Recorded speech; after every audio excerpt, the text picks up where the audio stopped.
Back to the old routine, I guess.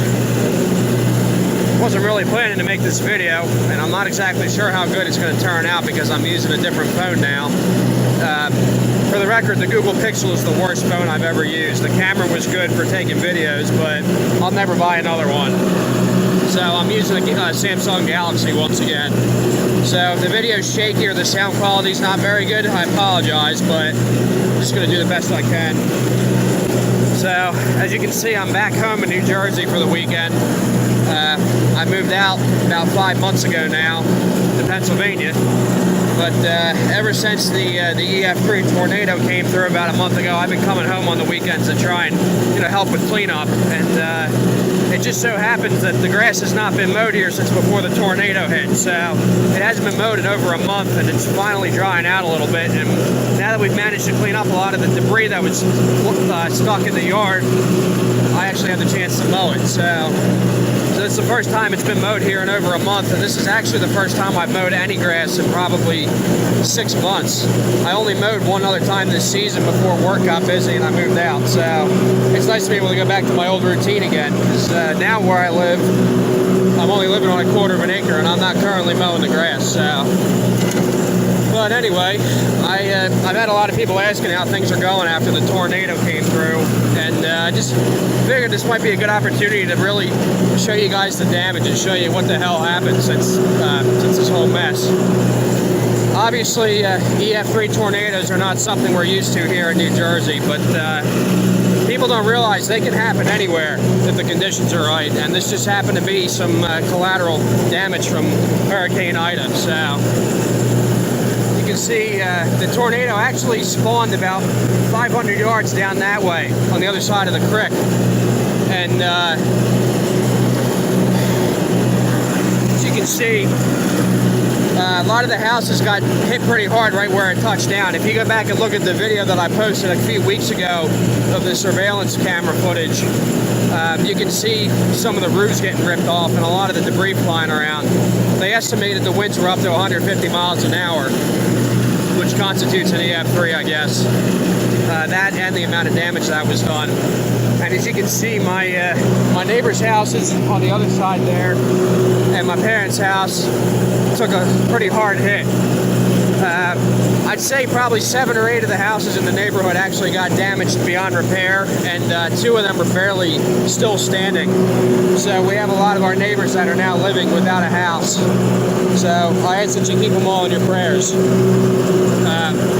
Now, somehow, I mean, by the grace of God, I really don't know how, but if you watch the security camera footage, it looks like the tornado split, and one part of the funnel came this way, and the other part went around that way. So somehow my grandmother's house was spared, and thank God, everything was okay aside from a couple of misplaced roof shingles and a couple of shattered windows. The house is still standing. I mean, the Three Little Pigs story couldn't be any more true at this point. The house made of brick is the one that actually stood. So my parents are living here for the time being, which is a blessing. But you can see, like, the neighbor's house here took a pretty good hit. That house back there, the entire top floor is gone. And then the house on the other side of that willow tree there, it's almost completely gone. So once again, I ask you guys keep the neighbors there in your prayers while they rebuild. We'll rebuild, it's just going to take some time. So, the tornado happened on September 1st in the evening, and today is October 9th, so it's been over a month now. And aside from cleaning up a lot of the junk in the yard here and, just trying to get things in order and get stuff moved across the street, it looks like we haven't done much. Our insurance company had a crew come out and they patched up the windows and the roof. So at least the house should be mostly sealed off from moisture right now. But the pressing issue is whether any moisture got in the house while the roof was exposed, because about an hour or 2 after the tornado hit, we had a torrential downpour come through, and I mean, the rainwater was just pouring right into the house. I'd never seen anything like it before. I mean, water was just coming through every single crevice and every little corner, every light fixture, everything. And we were, there was a good team of us in there trying to work hard as quick as we could to get stuff moved around and get it moved out of the water area, the wet area. So we were able to save most of what was in there, though, which is good. But we're still waiting on the insurance to determine whether the house is safe to rebuild or if they're going to have to tear down and start over. And for right now, from what I understand, it looks like we'll be able to save everything from here over, but everything on that side has to get demolished. Because I think the tornado actually shifted the roof and shifted the framing. So, I mean, we had this house built, both of these houses were built years ago from the ground up, and it'll be sad to see our house get torn down if it has to happen, but I'm hoping they can save it. But once again, you know, a lot of our other neighbors were not so lucky.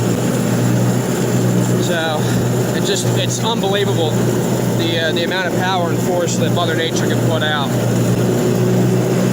And it's just not something we're used to here in New Jersey. I know you guys in the Midwest are probably laughing at us, but it's just not something you expect to see here. This whole tree line here was completely taken out, or almost completely taken out. Going up the hill there towards the main road, those woods are almost completely gone. The neighbor's farm up the street there, he lost most of his buildings, which is a shame because he just had a lot of the new buildings put up. The dairy farm on the other side of town lost quite a few head of cows and a couple of their buildings too, but luckily they're able to rebuild and they're able to keep their milking operation going, so I'd say they'll be alright. But it's really amazing. Something you never expect to happen to you. But thankfully nobody was severely injured or killed. That's what matters above all else. But the cleanup process is going to be going for a while yet. People have been coming down here, you know, helping us out with the cleanup, and up in the woods back there, they've had volunteer crews coming out with chainsaws every weekend. You know, huge teams of people coming to clean up. So, we're certainly blessed, to say the least. I figured while I'm out here doing this, I'll show you some of the damage up close.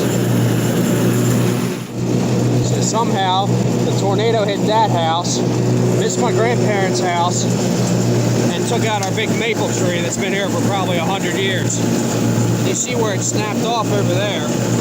So it took out the maple tree and one of the big old cedars that used to stand right here at the end of the lane.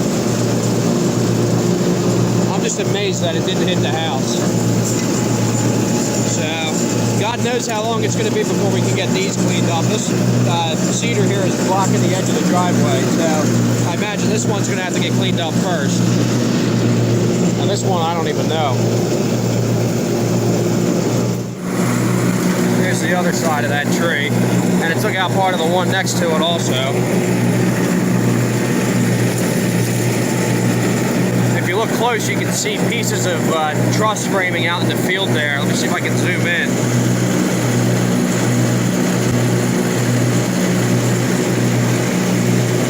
I mean, there's just pieces of trash scattered all throughout that field. You can see what it did to our tree line back here.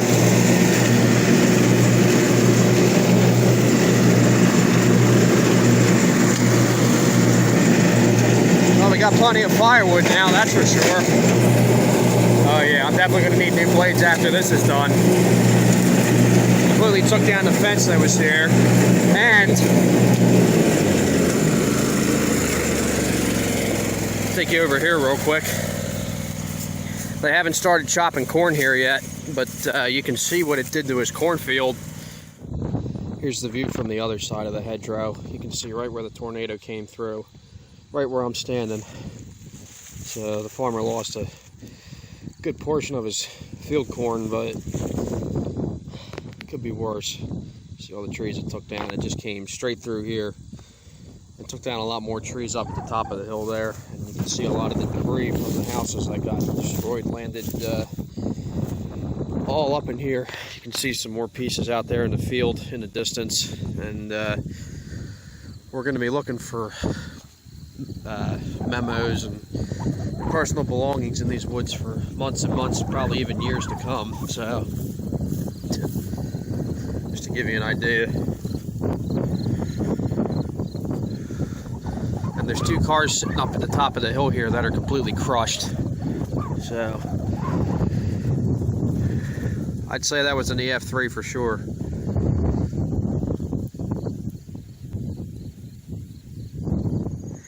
And as you can see down here, the old farm lane won't be accessible for a while yet. It's been about 4 years since I did that brush clearing job down here, and this was all wide open, and now it's covered up again. So probably going to take a skid loader and a brush hog, and probably going to have to get a mini excavator in here to clear all this stuff out too.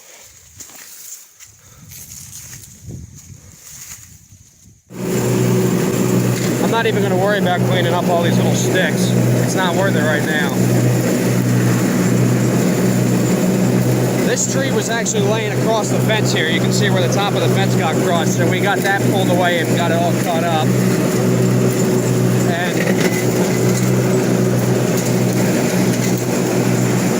And you can see we've kind of got some stuff cleaned up, but a lot of the debris from the neighbor's houses just got caught in our back fence row here. So, I mean, this is obviously way too much for us to clean up by hand unless we had 100 people back in here, because it's just embedded in this tree line, and it's all the way back into that fence, or into that field. So we tried to clean up as best we could. I actually had the X570 and the 210 out a couple days later on cleanup duty out here, because, I mean, all the grass you see here was just completely littered with trash. But we're gonna have to get an excavator to clean up some of the pieces that are embedded in the fence row there. And you can see what it did to the house. They got it all patched up now, like I said, but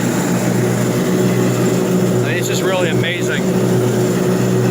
It took a good section of the roof off, and I think it may have shifted the top floor as well. But, I mean, I think the house can be saved. I don't know for sure, but I'm trying to sound hopeful. And it also took down the old Bradford pear tree that was growing right there in the old lot next door. So,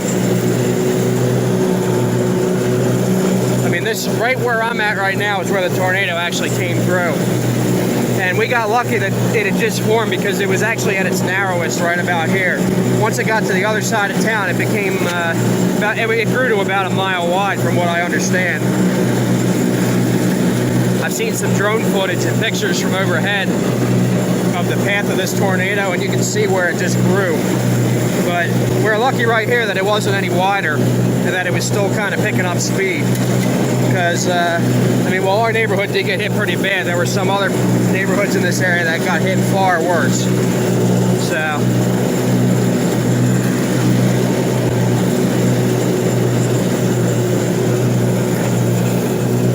just to give you an idea. I mean, like I said, this is the first we've mowed this since this whole thing happened, so the grass does need to be fertilized, as you can see, but as you can also probably imagine, that's the last thing we're worried about right now. Just to give you another perspective on things, I mean, you can see the house is back there where the entire roofs and top floors are completely gone. You can see where the tree line is pretty sparse back there. I mean, that was all grown up, kind of like you see all around here. These trees have been here for, you know, going on 100 years now. Back in the early 50s, when my grandfather bought this piece of land and started farming, most of the trees you see in this hedgerow here were, you know, in their infancy. They had just recently been planted. So these trees are, you know, maybe 70, 75, 80 years old. They're not quite as old as people think, but it's just crazy that, you know, in all the years my family has been on this land, we're used to seeing these trees here, and now, you know, a good chunk of them are gone. But the tornado came from back there, up through here, passed right along the side of my parents' house here. You know, she clipped the side and just kept on going. And all these holes you see here are actually from pieces of debris getting stuck into the ground. Just the pieces that were flying pretty low to the ground, like 2x4s and, you know, big chunks of metal and things like that. The tornado was so powerful and it moved so fast that the pieces of wood and whatnot got embedded in the ground. And it left all these dead, you know, patchy spots from all the holes. So, just to give you an idea, once again. If you look closely, you'll see pieces of tree branches and twigs embedded in the stucco up there, which is pretty impressive, to be honest. I mean, we're just finding pieces of debris everywhere. Stuff just got carried for miles. They estimated that a lot of the debris got carried probably 20,000 feet in the air with this storm, which is impressive. impressive to say the least. The rain's coming in, so I'm just trying to get the lawn done here. Really just trying to get it mowed. I don't care how good it looks, but as you can see, the old X570 is still up and at it, still kicking. It's creeping up on 600 hours now, so it'll be due for another service here soon. Valve adjustment and change the transaxle fluids. That'll be coming up here pretty soon, but I mean, it looks a little ugly. It needs a good bath, but it's always ready to go to work, so it served us well. As you can see, the discharge chute apparently fell off, so you don't really need those anyway. I haven't made a whole lot of videos on this machine in recent years, so I figure this is a little update since I don't get to mow grass anymore where I live, or at least not for a while yet. This would be a good way to pass the time.